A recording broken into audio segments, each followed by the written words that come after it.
So this is my off-grid cabin during construction, and you can see here this is a 4-foot by 6-foot window, and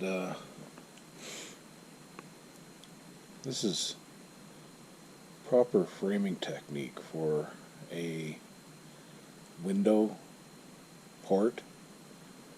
You have a header beam, which consists of, well, that one's made out of 2x6 because of the span, with 2x4 nailed underneath, and another one on top, which I just used the top rail of the framing, so that's plenty strong. And the reason I did that is, you can see here, these rafters here come down from the ridge pole.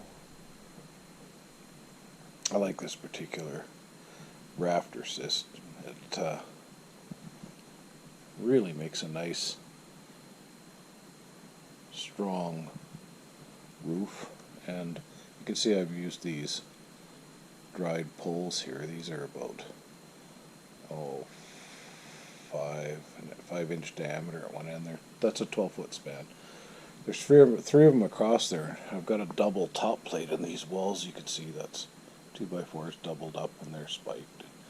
Anyway, I've used, I believe I used 8-inch spikes, or maybe even 10-inch. They go through those and into that, through that top plate. I pre-drilled the holes just so I wouldn't get splitting and, you know, that kind of damage, because I used pretty big spikes. I built this thing really strong because it's a skid shack. It's actually sitting on logs, and there's logs underneath the floor that run parallel to the floor joists. The floor joists run, you know, sideways, 12 feet span. This thing's 18 by 12. You can see the window in the back wall there. This is the header in the back wall, and there's one of the windows on this side is framed in. That's just a small window. Those ones I just used, you know, a 2x4 framed header. But I wanted it really strong, and I also, what I did was, when I put my plywood down and spiked it to the floor joists, I used acoustic sealant so that there would be no squeak, no movement. And also, when I put the walls up after I framed them, I made sure there was a good thick bead of that acoustic sealant under there too, so that would stop any airflow, you know, from under the wall, any rodents or bugs. And also, it's a noise killer. It just makes for a very strong, stable structure, you know. So let's see, we'll go back here to the next picture, which I believe the next one I should show would be, yeah, I guess this one. I think this one kind of reveals more. Okay, so this one you can see I've started to sheet in the sides. Both sides are pretty much sheeted in, and I did that so that I could finish spiking these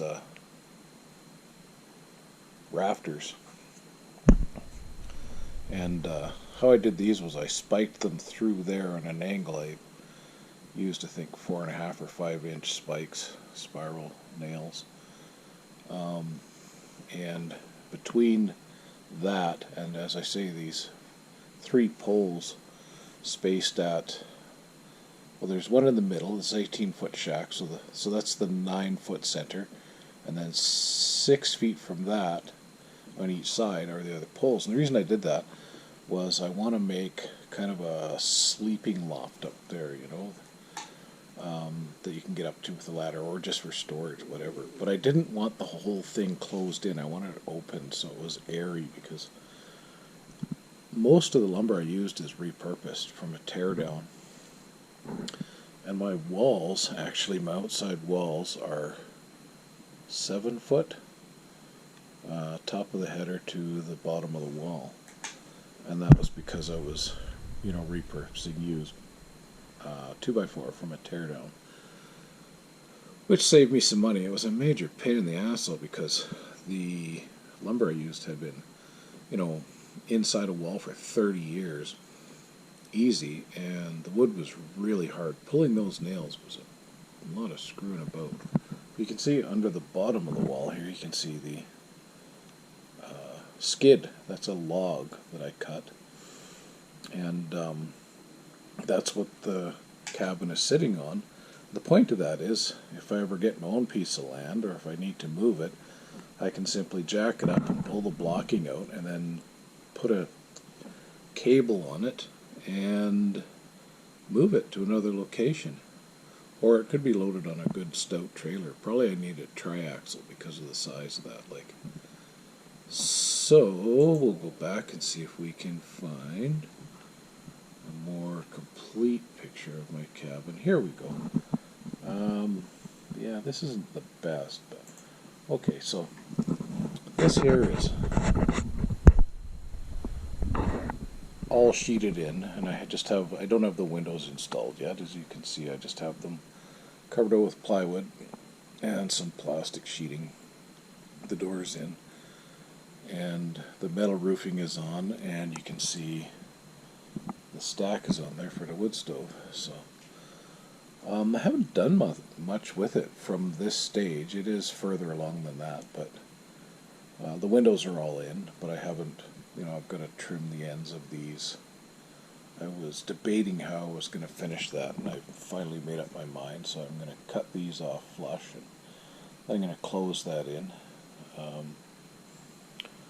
But anyway, it's, a work in progress. It's my bucket list cabin.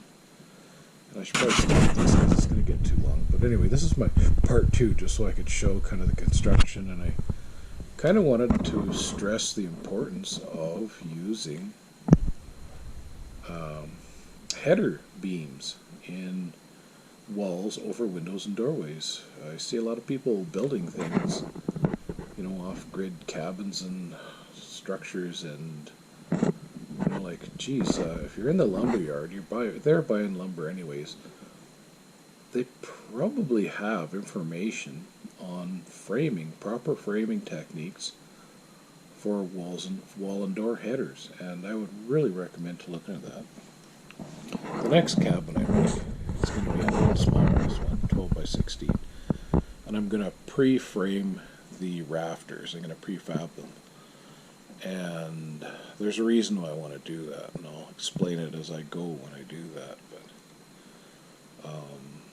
yeah, if you want it to last, and we get a big heavy snow load here, so the strength of, especially being a skid shack, a building that's going to be moved, you really want it to be structurally sound. Anyways, that's it for now.